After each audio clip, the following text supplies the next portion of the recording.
Hello friends, आप सभी का स्वागत है अपने यूट्यूब चैनल सनी का अड्डा।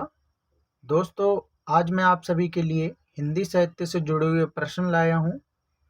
इस वीडियो में हम बात करने वाले हैं हिंदी साहित्य के महत्वपूर्ण प्रश्नों को लेकर, जो कि एमसीक्यू रहने वाले हैं। तो चलिए वीडियो शुरू करते हैं बिना देरी किए हुए। इस वीडियो का पहला प्रश्न कहता है, आचार्य रामचंद्र शुक्ल का जन्म कब हुआ था? तो नीचे 4 विकल्प दिए गए हैं: 1884, 1886, 1888, 1890। तो इसमें सही विकल्प रहने वाला है विकल्प पहला, 1884। इससे संबंधित कुछ की पॉइंट्स रखे हुए हैं नीचे, आइए देखते हैं। की पॉइंट्स कहते हैं, आचार्य रामचंद्र शुक्ल का जन्म 4 अक्टूबर 1884 को हुआ और इनकी मृत्यु 2 फरवरी 1941 को हुई।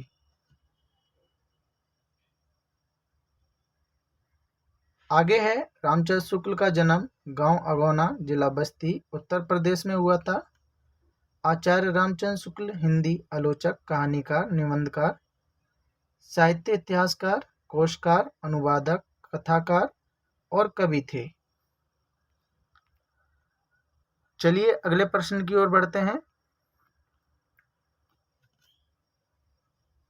प्रश्न 2 कहता है, रामचंद्र शुक्ल ने हिंदी की किस विधा में विशेष सफलता प्राप्त की या अर्जित की? तो 4 विकल्प हैं: निबंध, कहानी, उपन्यास, नाटक। तो इसका सही विकल्प रहने वाला है पहला, जो कि है निबंध।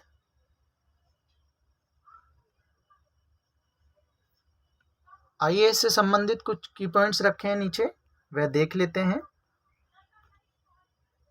की पॉइंट्स कहते हैं, हिंदी निबंध के क्षेत्र में भी शुक्ल का महत्वपूर्ण योगदान है। भाव मनोविकार संबंधित मनोविश्लेषणात्मक निबंध प्रमुख रहे इनके। शुक्ल ने साहित्य के इतिहास लेखन में रचनाकार के जीवन और पाठ का समान महत्व दिया है। प्यारे साथियों, बताए गए सभी की पॉइंट्स बहुत ही महत्वपूर्ण रहने वाले हैं, तो सभी को याद रखना बहुत जरूरी है। चलिए अगले प्रश्न की तरफ बढ़ते हैं। प्रश्न 3 कहता है, हिंदी, हिंदू, हिंदुस्तान का नारा किसने दिया था?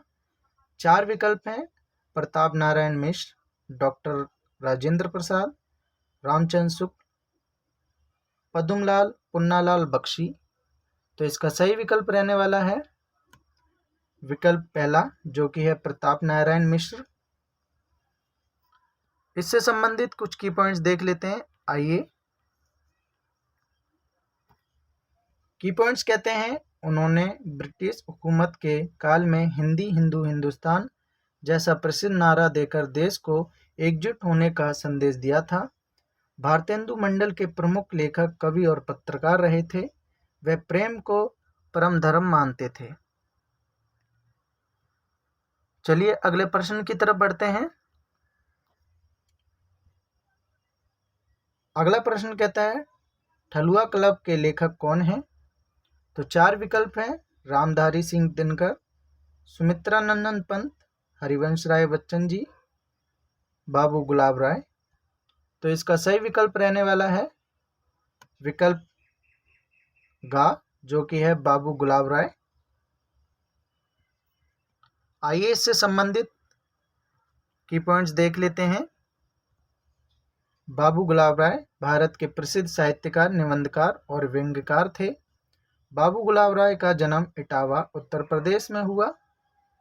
इनके निबंध संग्रह कुछ इस प्रकार हैं: प्रकार प्रभाकर, जीवन पशु, ठलुआ क्लब, मेरी असफलताएं, मेरे मानसिक उपादान आदि। चलिए अगले प्रश्न की तरफ बढ़ते हैं। अगला प्रश्न कहता है, त्रिवेणी किस विधा की रचना है? तो 4 विकल्प हैं: निबंध, नाटक, आलोचना, उपन्यास। तो इसका सही विकल्प है विकल्प गा, जो कि है आलोचना। इससे संबंधित कुछ की पॉइंट्स हैं, आइए देखते हैं।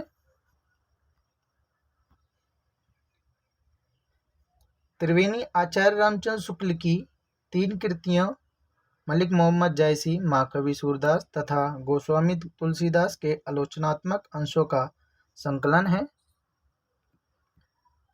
चलिए अगले प्रश्न की तरफ बढ़ते हैं। अगला प्रश्न कहता है कर्म भूमि का प्रकाशन वर्ष क्या है?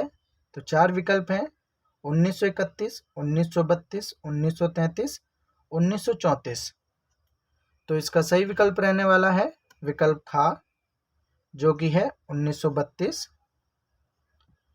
प्यारे साथियों, अगर आपको ये वीडियो अच्छा और महत्वपूर्ण लग रहा है तो वीडियो को लाइक ज़रूर कर दीजिएगा, और अब तक आपने अपने यूट्यूब चैनल सनी का अड्डा को सब्सक्राइब नहीं किया है तो ज़रूर कर लें। चलिए इसके की पॉइंट्स देख लेते हैं। इसके की पॉइंट्स हैं, इसका जो प्रकाशन वर्ष हुआ था वह 1932, जैसा कि हमने आपको बताया है। ये अछूत समस्या, उनका मंदिर में प्रवेश तथा लगान इत्यादि की समस्या को उजागर करने वाला उपन्यास है। कर्म भूमि प्रेमचंद का राजनीतिक उपन्यास है। इस उपन्यास में लाला समरकांत, उनके पुत्र अमरकांत, पुत्रवधू सुगदा, पुत्री नैना सकीना, हाफिज आत्मानंद, गूदड़, प्रयाग, काशी, सलोनी और मुन्नी आदि की कहानी है। हलीम और उनके पुत्र सलीम, धनीराम और उनके पुत्र मनीराम, डॉक्टर शांति कुमार और स्वामी आत्मानंद भी हैं। ये सभी जो मैंने बताए हैं ये सभी इस उपन्यास के पात्र हैं। आप इनको एक बार ज़रूर देख लीजिएगा। ये 3 लाइन में है, ये तीनों ही पात्रों की लाइन है। और अंतिम इसका की पॉइंट्स है कर्म भूमि में परिवार की कथा है। चलिए अगले प्रश्न की तरफ बढ़ते हैं। अंधेरे बंद कमरे किसकी रचना है? 4 विकल्प हैं, धर्मवीर भारती, अशोक वाजपेयी, मोहन राकेश, निराला। तो इसका सही विकल्प है विकल्प गा, जो कि है मोहन राकेश जी की। इससे संबंधित कुछ की पॉइंट्स हैं, आइए देखते हैं। अंधेरे बंद कमरे प्रसिद्ध साहित्यकार, उपन्यासकार, नाटककार मोहन राकेश द्वारा रचित उपन्यास है। अंधेरे बंद कमरे का प्रकाशन वर्ष 1971 रहा है। चलिए अगले प्रश्न की तरफ बढ़ते हैं। अगला प्रश्न कहता है गोस्वामी तुलसीदास की रचना कवितावली किस भाषा की रचना है? तो 4 विकल्प हैं, अवधी, ब्रजभाषा, मैथिली, बुंदेली। तो इसका सही विकल्प है विकल्प खा, जो कि है ब्रजभाषा। इससे संबंधित कुछ की पॉइंट्स हैं, आइए देख लेते हैं।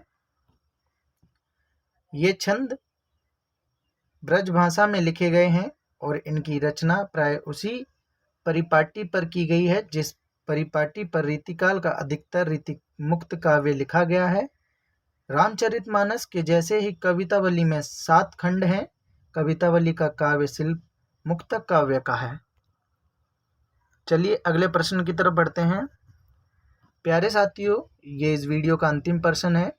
इससे पहले मैं आप सभी को कहना चाहूँगा, अगर आपको वीडियो अच्छा लगा है तो वीडियो को लाइक ज़रूर कर दीजिएगा, और अब तक आपने अपने यूट्यूब चैनल सनी का अड्डा को सब्सक्राइब नहीं किया है तो ज़रूर कर लीजिएगा। चलिए इस वीडियो का अंतिम प्रश्न पढ़ लेते हैं। सरप्पा का संबंध किससे है? तो 4 विकल्प दिए गए हैं, सिद्ध साहित्य, रासो काव्य, नाथ साहित्य, जैन काव्य। तो इसका सही विकल्प है विकल्प का, जो कि है सिद्ध साहित्य। इससे संबंधित कुछ की पॉइंट्स हैं, आइए देख लेते हैं। सरप्पा हिंदी, मैथिली, उड़िया, बंगाली के प्रथम कवि माने जाते हैं। उनको बौद्ध धर्म के ब्रजयान और सहजयान शाखा का प्रवर्तक तथा आदि सिद्ध माना जाता है। उनका मूल नाम था राहुल भद्र। इसी के साथ ये वीडियो समाप्त होता है। अगर आपको वीडियो अच्छा लगा है तो वीडियो को लाइक ज़रूर करके जाइएगा। चलिए मिलते हैं अगली वीडियो में, जब तक आप अपना सभी ध्यान रखिएगा। धन्यवाद दोस्तों।